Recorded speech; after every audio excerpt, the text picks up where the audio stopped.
Hello and welcome to another edition of the First Pitch podcast on Pitcher List.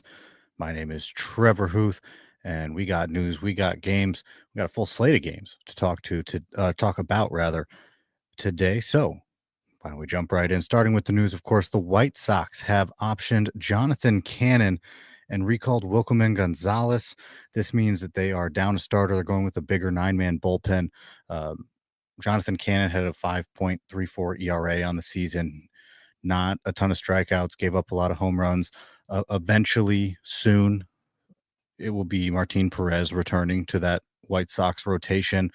I was kind of hoping when I first saw the news that maybe a prospect would be called up. Maybe we see Noah Schultz. I don't know. We're kind of getting to that date. I think it's either August 14th or 15th where prospects will still be eligible for Rookie of the Year next year, which could get the team a pick. So we're going to start seeing some of those prospects coming up after that date. However, in this case, Martin Perez likely to return as Jonathan Cannon goes down. Wilkerman Gonzalez was recalled by the White Sox in the interim. San Francisco has selected the contract of Drew Gilbert and DFA Daniel Johnson. Drew Gilbert was just acquired by the Giants in their Tyler Rogers trade with the Mets. He was a former first round pick by the Astros. He was traded to the Mets in the Verlander trade a couple years ago and now traded again. He was right after he was drafted in 2022, 2023. He was in back end of top 100 prospect lists. He's since fallen off. He does have an all-around skill set without anything that really stands out. He was in the low teens for home runs in AAA. He had 6 stolen bases, but he makes good contact. He doesn't strike out a lot, and he has a number of walks. So there are definitely skills there. There's just nothing that stands out a lot.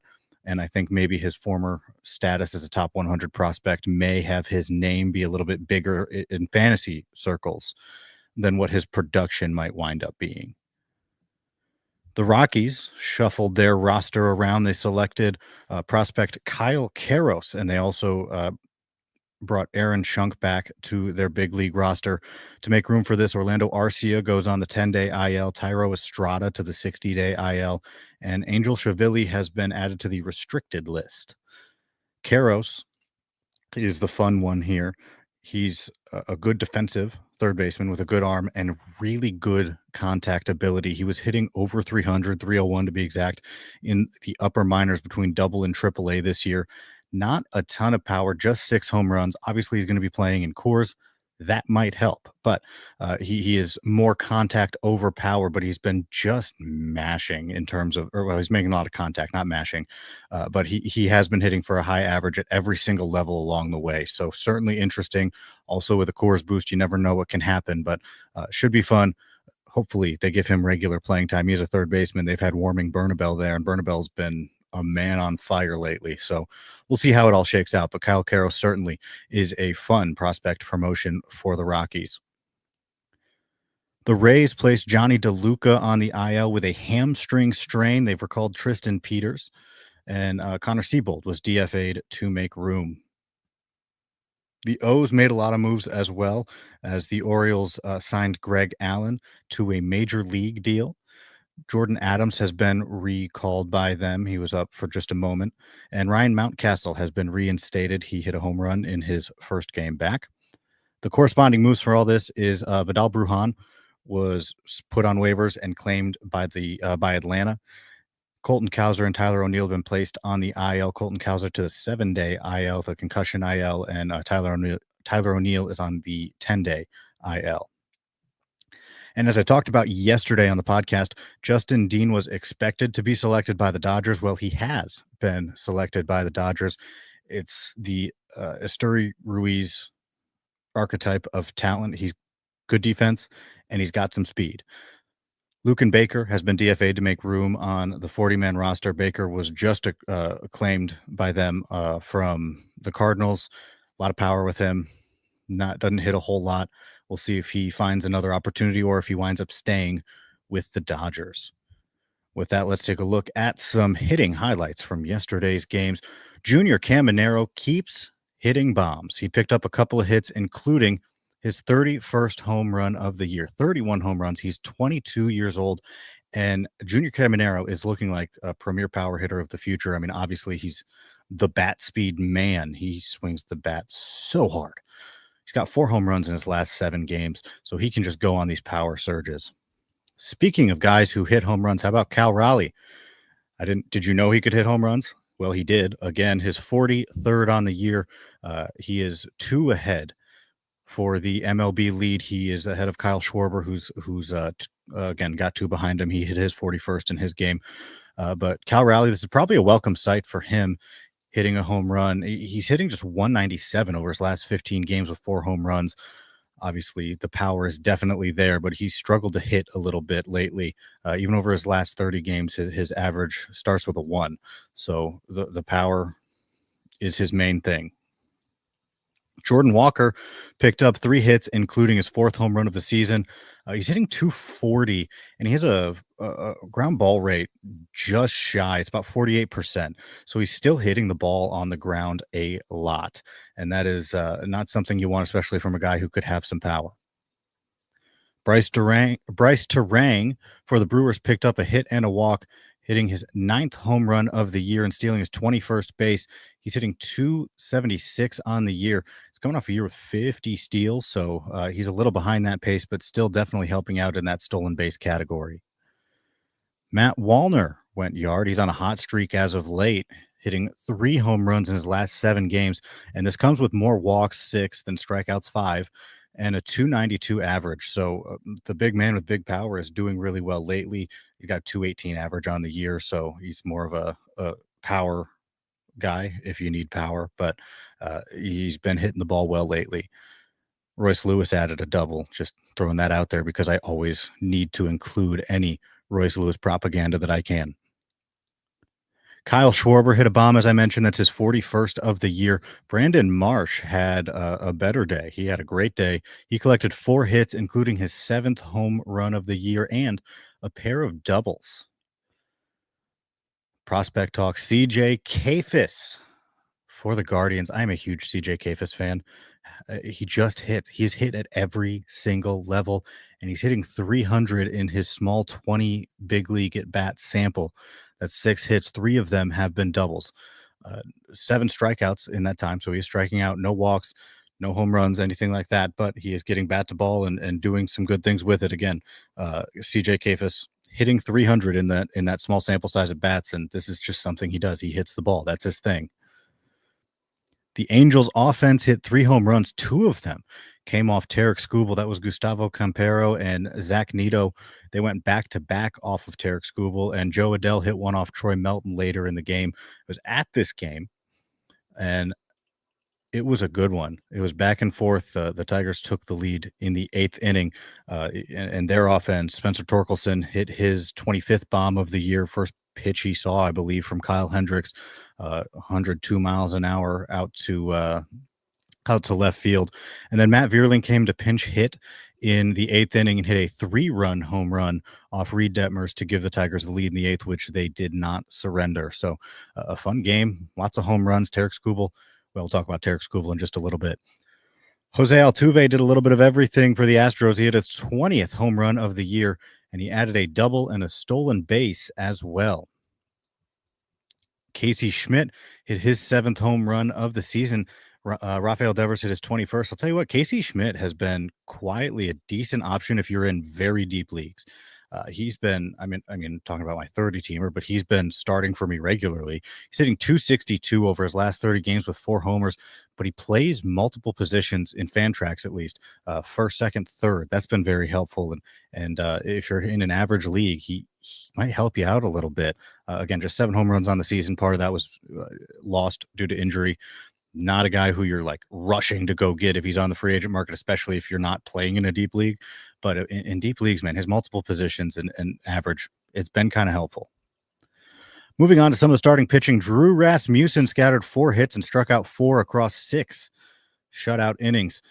What do you mean 5 and dive? He just went 6 innings.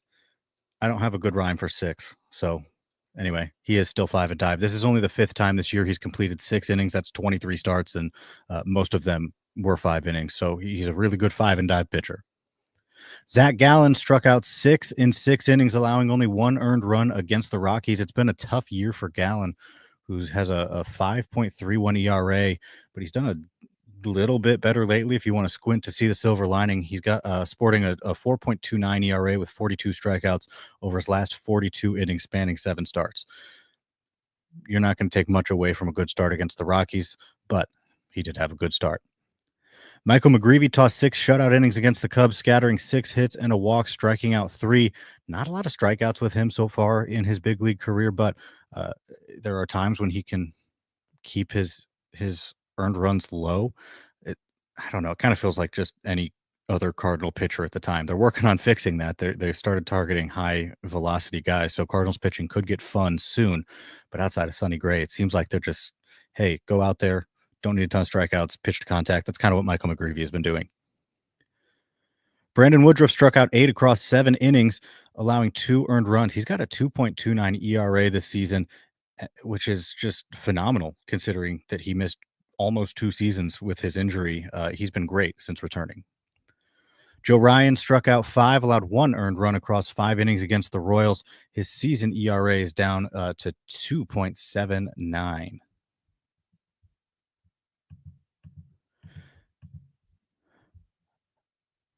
Christopher Sanchez, domination continues.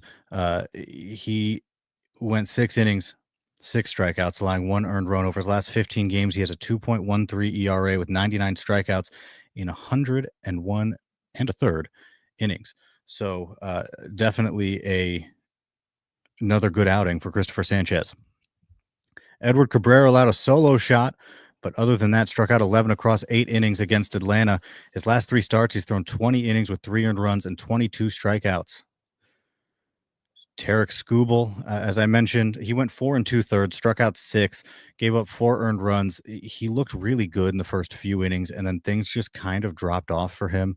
Not really sure exactly what happened, but his command kind of went a little bit. He started giving up a couple bombs, but he did still look really good to start.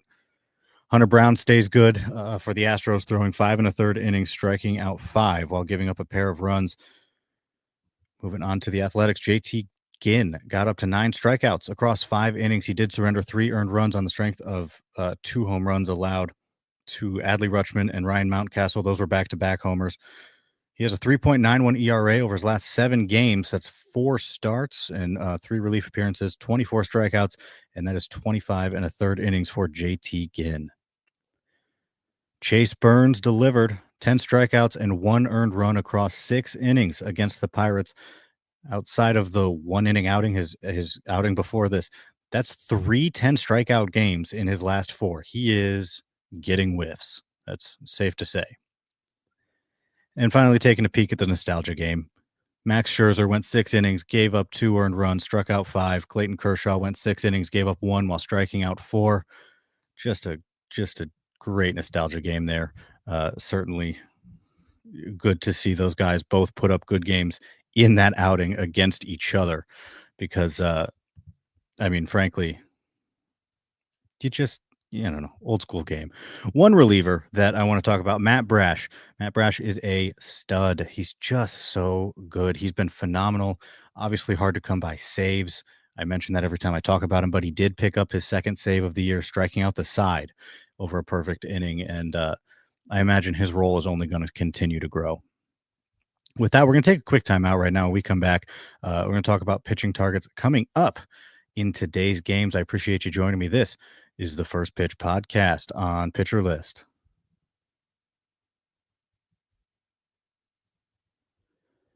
And welcome back to the First Pitch Podcast on Pitcher List.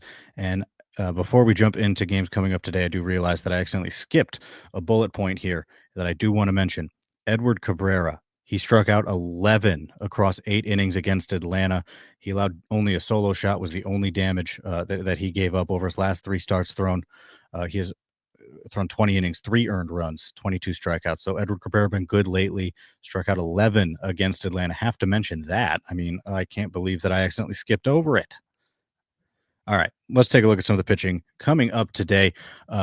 Carson Whisenhunt takes on the Nationals. He's coming off his best of his two, to be fair, outings where he held the Mets to one run and struck out four across 5 1/3 innings. If his changeup is on, he could turn in another good performance against Washington, and he could turn those strikeouts up as well. He has a phenomenal changeup. It is so good, and when it's on, good things happen. He takes on the Nationals once again. Carson Whisenhunt, big fan of him, and hopefully he can turn in another good performance. Joey Cantillo is set to take on the White Sox.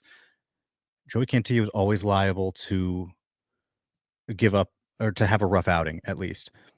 And that is only if his command doesn't cooperate. But the strikeouts have always been there. He struck out 9 last time out against the Twins. Over his last 30-ish innings, he's got 40 strikeouts. So he's going to get you high strikeout numbers. That's just the thing he does. It's just a matter of what happens with the command and the earned runs he'll give up. But Cantillo is certainly an interesting one, especially when he draws the White Sox as his matchup. Michael King will be returning to the mound for the Padres against the White Sox. He has not pitched since May 18th. His rehab velocity was down about a tick from his big league average, but still Michael King is facing the Red Sox. Definitely fun to have him back. For Atlanta, Hurston Waldrop draws the Marlins in the first game of their doubleheader, and Waldrop in his MLB debut struck out 4 over 5 2/3 against the Reds. So certainly interesting to see how he follows that up. And finally, matchup of the day, Joe Boyle versus Logan Evans. That's the Rays versus the Mariners. Joe Boyle is a stuff monster. He has high velocity stuff. His breaking stuff moves a lot. And if he can have his command, he is going to be dominant on any given day. And that's why it was exciting when he went to the Rays, because the Rays are like, hey, just throw it down the middle, let your stuff do the work. And I think to a degree he's bought into that. And we've seen a lot of really good performances from him. Joe Boyle, very exciting. Logan Evans, also a guy who's got really good stuff. I mean, if I'm remembering correctly, he's a high spin breaking ball, and he's had his moments at the big league level. I've picked him before just for that, but I think that's going to be a really fun outing. Joe Boyle versus Logan Evans. And with that, I appreciate you joining me. Once again, my name is Trevor Hooth, and I will see you guys tomorrow. This has been another edition of the First Pitch Podcast on Pitcher List.